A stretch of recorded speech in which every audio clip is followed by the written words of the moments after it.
안녕하세요. 세상에서 가장 성공한 투자자들, 소위 억만장자라고 하죠. 이분들은 요즘 어디에 주목하고 있을까요? 네, 늘 관심이 가는 주제죠. 전 세계에 2,900명이 넘는다고 하는데 이분들이 자산을 어떻게 불리고 관리하는지 정말 흥미로운데요. 오늘은 그중에서도 특히 워런 버핏, 빌 에크만, 그리고 데이비드 테퍼 이 세 명의 거물 투자자와 그들이 최근에 선택한 기업들 아, 네. 바로 도미노 피자, 아마존, 그리고 비스트라 에너지. 여기에 대해서 좀 깊이 파고 들어볼까 합니다. 좋습니다. 단순히 누가 뭘 샀다더라 이걸 넘어서서 그 결정 뒤에 숨어 있는 생각이나 전략 이런 걸 좀 같이 읽어보는 시간이 됐으면 해요. 네, 맞아요. 단순히 따라하자는 게 아니라 그 시각에서 배울 점을 찾아보는 게 중요하죠. 그렇죠. 사실 거물 투자자들의 움직임은 시장의 어떤 흐름이나 개별 기업의 잠재력에 대해서 중요한 단서를 주곤 하거든요. 하지만 포트폴리오를 그냥 복제하는 건 큰 의미가 없고요. 네, 맞습니다. 중요한 건 각 투자자가 오랫동안 지켜온 그 투자 원칙이나 세상을 보는 방식 있잖아요. 그게 어떻게 특정 기업에 대한 판단으로 이어졌는지 그 연결고리를 이해하는 게 핵심입니다. 아, 그 연결고리요? 네. 그걸 파악해야 비로소 이제 표면적인 뉴스를 넘어서는 통찰을 얻을 수 있는 거죠. 오늘 다룰 세 사례도 각기 다른 산업인데 들여다보면 흥미로운 공통점, 또 차이점 이런 걸 발견할 수 있을 겁니다. 좋습니다. 그럼 첫 번째 인물, 워런 버핏과 도미노 피자, DPG 이야기부터 시작해 볼까요? 네. 버핏하면 역시 절대로 돈을 잃지 말라 이 제일 원칙이 딱 떠오르잖아요. 그렇죠. 가장 유명한 말이죠. 근데 이 원칙이랑 전 세계 최대 피자 회사인 도미노 피자 이게 어떻게 연결될 수 있을까요? 좀 궁금한데요. 도미노는 아시다시피 직접 매장을 운영하기보다는 가맹점 사업에 크게 의존하는 모델로 유명하고요. 네, 프랜차이즈 모델이죠. 버핏의 버크셔 해서웨이가 이 회사 주식을 260만 주 이상 가지고 있고 최근에도 조금 더 사들였다 이런 소식도 있었어요. 네, 맞아요. 소량 추가 매수가 있었죠. 언뜻 보면 이 피자 회사가 버핏이 좋아하는 하이테크 기업이나 금융주 투자와는 조금 달라 보이기도 하고요. 아, 바로 그 사업 모델에 주목해야 합니다. 사업 모델이요? 네, 도미노 피자는 직접 수많은 매장을 다 소유하고 운영하는 게 아니잖아요. 대신에 브랜드, 시스템, 그리고 도우나 치즈 같은 핵심 재료, 이걸 공급하는 데 집중하죠. 그러면 가맹점주들이 열심히 매장을 운영해서 수익을 내면 본사는 큰 자본 투자 없이도 안정적으로 로열티 수수료랑 물류 마진을 얻는 그런 구조입니다. 아, 그렇군요. 이게 바로 버핏이 아주 선호하는 특징. 그러니까 예측 가능하고 꾸준한 현금 흐름을 만들고 또 자본이 많이 안 들어가는 그런 비즈니스 모델과 정확히 맞아 떨어지는 거죠. 자본 집약적이지 않다는 거군요. 그렇죠. 어떻게 보면 전 세계 수많은 가맹점주들의 자본과 노력을 약간 레버리지 삼아서 안정적인 수익을 거두는 현금 인출기 같은 모델이라고 볼 수도 있겠네요. 현금 인출기 모델이라. 와, 표현이 재밌는데요. 그러니까 직접 운영하는 데 따르는 복잡함이나 리스크는 가맹점주에게 맡기고 본사는 핵심적인 가치사슬, 거기서 이익을 딱 취하는 방식이군요. 네, 정확합니다. 고마진 구조가 가능하고요. 근데 이런 안정적인 모델 외에 성장 가능성도 있을까요? 피자 시장이 이미 성숙 단계 아니냐 이런 시각도 좀 있는데요. 물론 성장성도 중요하게 봤을 겁니다. 첫째는 아직 도미노 피자가 진출하지 않았거나 매장 수가 좀 적은 국가나 지역이 있거든요. 여기에 신규 매장을 열 여지가 여전히 많고요. 아, 해외 시장 같은 곳이요? 네, 그렇죠. 둘째는 기술 투자를 통해서 배달 효율성을 높인다거나 메뉴 개발, 마케팅 강화 이런 걸로 기존 매장의 매출, 그러니까 동일 매장 매출 성장을 끌어올릴 수도 있죠. 효율화나 내실 다지기군요. 네. 셋째는 또 공급망 관리 효율성을 개선해서 원가를 줄이고 수익성을 더 높이는 방법도 있고요. 최근 몇 년간 보면 주가 퍼포먼스가 S&P 500 지수만큼 막 좋지는 못했어요. 아, 그랬군요. 그럼에도 회사는 꾸준히 자사주를 매입하고 그러니까 회사가 자기 돈으로 주식을 사서 주당 가치를 높이는 거죠. 그리고 배당금도 늘리면서 주주 가치를 높이려는 노력을 계속 보여주고 있습니다. 주주 친화적이네요. 네. 그래서 버핏이 소량이나마 추가 매수를 했다는 건 어쩌면 시장의 단기적인 우려보다는 이런 장기적인 사업 모델의 강점, 그리고 주주 친화 정책에 더 무게를 둔 게 아닌가 그렇게 볼 수 있습니다. 특히 변동성이 큰 시기일수록 이런 예측 가능한 비즈니스 모델의 가치가 더 부각될 수도 있고요. 아, 안정적인 수익 구조에 지속적인 성장 노력, 그리고 주주 가치 제고까지. 버핏의 선택이 충분히 납득이 되네요. 네, 그렇죠. 자, 그럼 다음 인물로 넘어가 볼까요?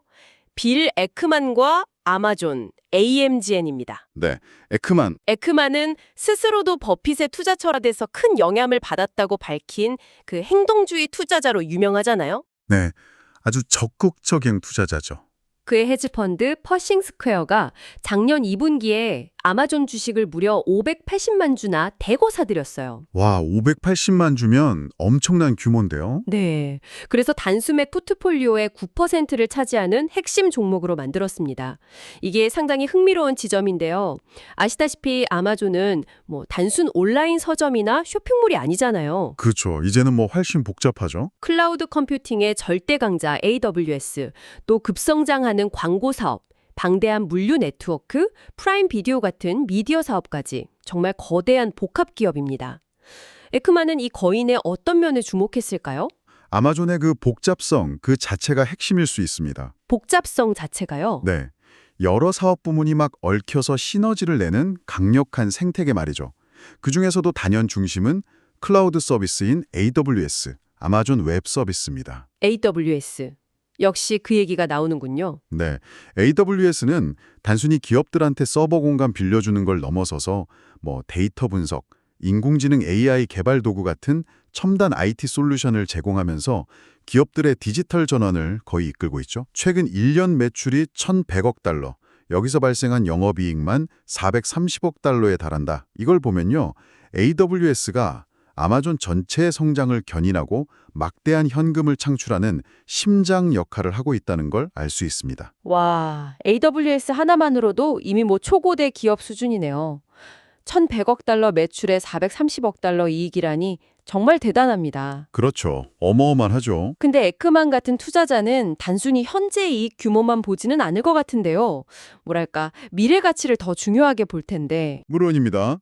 더 중요한 건 AWS가 벌어들인 그 막대한 이익, 그리고 여기서 쌓인 기술력이 아마존의 다른 사업 부문으로 흘러들어가서 선순환 구조를 만든다는 점입니다. 아, 선순환 구조요? 네, 예를 들면 AWS의 AI 기술은 아마존닷컴의 상품 추천 알고리즘을 더 정교하게 만들고 물류 시스템 효율성을 극대화하는 데 쓰이죠. 아하. 또 AWS에서 번 돈은 프라임 비디오 콘텐츠 제작이나 새로운 기술 기업 인수, 자체 배송 네트워크 확장 같은 미래를 위한 투자 재원으로 쓰이고요. 그렇군요. 계속해서 바른 사업을 키우는 동력이 되는 거네요. 맞습니다. 이렇게 각 사업 부문이 서로를 막 강화하면서 거대한 플라이휠 효과를 만들어내는 것. 이게 아마존의 진짜 경쟁력이라고 할 수 있습니다. 플라이휠 효과? 네. 에크만은 아마도 이 복합적인 시너지, 그리고 특히 AI 시대에 AWS의 역할이 더욱 커질 거라는 확신, 이런 걸 가지고 대규모 투자를 단행했을 가능성이 높다고 봅니다. 단순히 여러 사업을 그냥 합쳐놓은 게 아니라 기술과 데이터를 중심으로 아주 유기적으로 연결된 강력한 생태계의 미래가치, 여기에 베팅한 것이라고 해석할 수 있겠죠. 어쩌면 시장이 각 부분을 좀 분리해서 평가하느라 이 전체적인 시너지 가치를 충분히 반영하지 못하고 있다, 이렇게 판단했을 수도 있고요. 단순한 캐시카우를 넘어서 미래 성장을 위한 투자 엔진이자 기술 허브로서의 AWS와 그 아마존 생태계 전체를 본 거군요. 상당히 일리가 있습니다. 네, 그런 관점에서 접근했을 가능성이 높죠. 자, 이제 마지막 사례로 가보겠습니다. 헤지펀드계의 또 다른 거물이죠. 데이비드 테퍼와 에너지 기업 비스트라, VST입니다. 아, 테퍼. 네. 테이퍼가 이끄는 아팔루사 매니지먼트가 2024년 말부터 비스트라 주식을 꽤 많이 보유해 왔고요.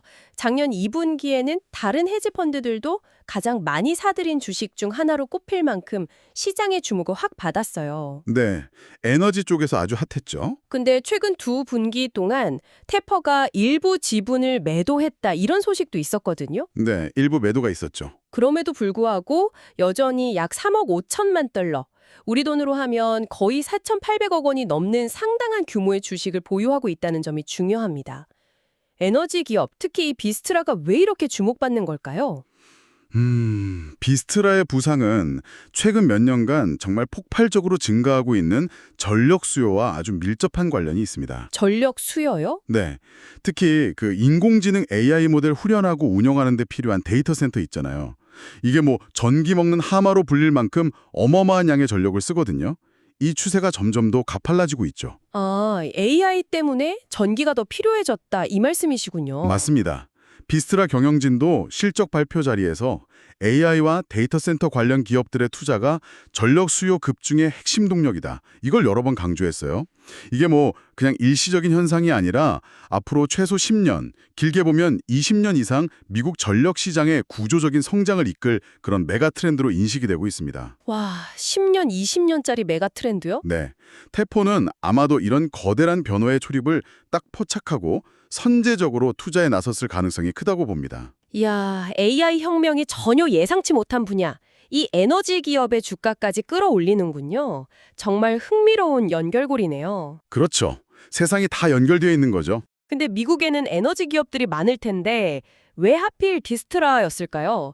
비스트라만의 뭐 특별한 강점 같은 게 있나요? 네, 비스트라의 그 포트폴리오 구성이 매력적일 수 있습니다. 우선 비스트라는 탄소 배출 없이 24시간 안정적으로 대규모 전력을 생산할 수 있는 원자력 발전소를 여러 개 운영하고 있어요. 아, 원자력이요? 네, 이게 데이터 센터처럼 끊임없이 막대한 전력이 필요한 수요처에는 굉장히 중요한 기저부하 전력을 공급할 수 있다는 의미거든요. 안정성이죠. 그렇죠. 24시간 돌아가야 하니까요. 동시에 천연가스 발전소도 많이 가지고 있어서 전력 수요 변화에 좀 유연하게 대응할 수 있고요. 또 태양광이나 에너지 저장 장치, ESS 같은 신재생 에너지 분야에도 투자를 계속 늘리고 있습니다. 아, 원자력뿐만 아니라 천연가스, 신재생까지 다 하는군요. 네, 그렇죠. 즉 전통적인 발전원의 안정성이랑 미래 성장 동력인 청정에너지 투자를 균형 있게 가져가면서 AI 시대의 전력 수요 증가라는 이 거대한 파도를 탈 준비가 되어 있다. 이런 평가를 받는 거죠. 이런 복합적인 강점이 테포 같은 투자자들에게 매력적으로 다가갔을 가능성이 높습니다. 안정적인 원자력 기반 위에 천연가스와 신재생 에너지까지. 와, 정말 다양한 무게를 갖춘 셈이네요. 네, 그런 셈이죠. 근데 아까 말씀하신 것처럼 최근 테퍼가 일부 지분을 매도한 건 이건 어떻게 해석해야 할까요? 장기 성장 스토리에 대한 믿음이 좀 약해진 걸까요? 그럴 수도 있지만 꼭 그렇다고 보긴 어려울 수도 있습니다. 다른 해석도 가능한데요. 다른 해석이요? 네, 주가가 단기간에 워낙 많이 올랐거든요. 그러니까 일부 차익을 실현하면서 위험 관리를 하는 차원일 수 있습니다. 아, 수익 실현. 네. 혹은 포트폴리오 내에서 다른 투자 기회를 위해서 비중을 좀 조절하는 걸 수도 있고요. 중요한 건 그럼에도 불구하고 여전히 막대한 규모의 지분을 가지고 있다는 사실입니다. 아, 그게 중요하군요. 그렇죠. 이건 AI발 전력 수요 증가라는 그 핵심적인 장기 성장 논리, 여기에 대한 믿음은 변하지 않았다는 걸 시사할 수 있습니다. 즉, 뭐 단기적인 주가 등락에 너무 연연하기보다는 큰 그림을 보고 핵심 포지션을 유지하는 전략, 이럴 수 있다는 거죠. 거시적인 트렌드에 대한 확신은 있는데 투자 규모는 유연하게 조절하는 영리한 접근일 수 있습니다. 아, 큰 흐름에 대한 확신은 그대로 유지하되 리스크 관리 차원에서 비중을 조절했을 수 있다. 그런 해석이군요. 네, 충분히 가능한 시나리오입니다. 자, 이렇게 워런 버핏의 도미노 피자, 빌 에크만의 아마존, 데이비드 테퍼의 비스트라까지 세 가지 흥미로운 사례를 좀 깊이 있게 살펴봤습니다. 네, 정리해보면 도미노 피자는 예측 가능한 현금 흐름과 자본 효율성, 아마존은 기술 생태계의 그 압도적인 시너지와 미래 성장성, 비스트라는 AI 시대의 필수 인프라인 전력 수요 증가의 직접적인 수혜, 이렇게 요약해볼 수 있겠네요. 네, 아주 정확한 요약입니다. 그렇다면 이 세 가지 사례에서 우리가 발견할 수 있는 공통적인 시사점, 이건 뭘까요? 세 기업 모두 각자의 영역에서 아주 강력한 경쟁 우위, 그러니까 흔히 말하는 경제적 해자를 구축하고 있다는 점이 두드러집니다. 경제적 해자요? 네, 도미노는 브랜드와 그 효율적인 프랜차이즈 시스템, 아마존은 네트워크 효과와 기술력, 비스트라는 기존 후 발전 자산과 변화하는 에너지 시장에서의 전략적 위치, 이게 바로 그 해자인 거죠. 또 단기적인 시장 변동성보다는 장기적인 관점에서 기업의 본질적인 가치, 그리고 지속 가능한 수익 창출 능력, 여기에 집중하는 투자자들의 시각을 엿볼 수 있고요. 장기적인 관점? 네. 마지막으로 세 투자 모두 거시적인 트렌드, 예를 들면 소비 패턴 변화나 디지털 전환, 에너지 수요 변화 같은 큰 흐름을 읽고 그 안에서 가장 강력한 플레이어를 선별하려는 노력이 보인다는 겁니다. 아, 독보적인 경쟁력, 장기적인 수익성, 그리고 미래를 관통하는 트렌드에 대한 통찰. 이 세 가지 키워드로 정리해 볼 수 있겠네요. 네, 아주 핵심적인 요소들이죠. 오늘 나눈 이 이야기들이 여러분께서 자신의 투자 아이디어를 좀 발전시키거나 혹은 기존의 관점을 점검하시는데 조금이나마 도움이 되었으면 좋겠습니다. 물론입니다. 이런 거물들의 선택은 분명 우리에게 유용한 투자 아이디어를 주고 특정 산업이나 기업을 다시 보게 만드는 계기가 될 수 있죠. 하지만 앞서도 강조했지만 이들의 포트폴리오를 그냥 무작정 따라하는 건 매우 위험합니다. 네, 그 점은 정말 중요하죠. 각자의 투자 목표, 또 위험 감수 능력, 투자 기간, 이게 다 다르잖아요. 그렇죠. 중요한 건 이들의 생각의 과정을 배우는 겁니다.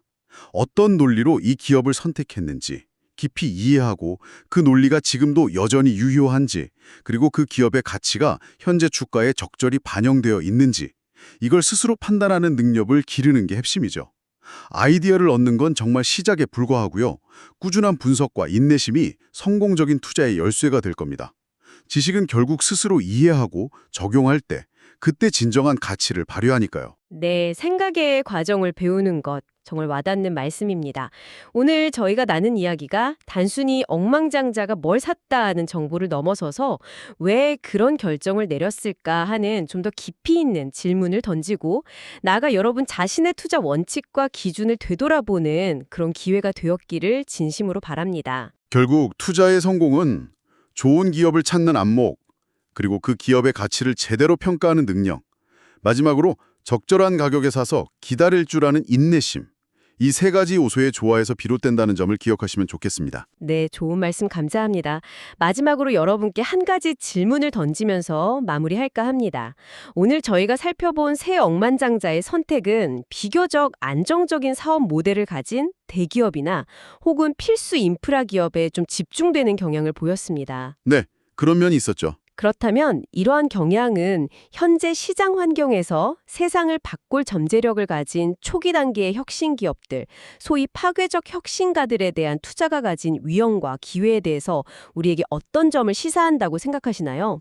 한 번쯤 깊이 고민해 볼 만한 질문인 것 같습니다.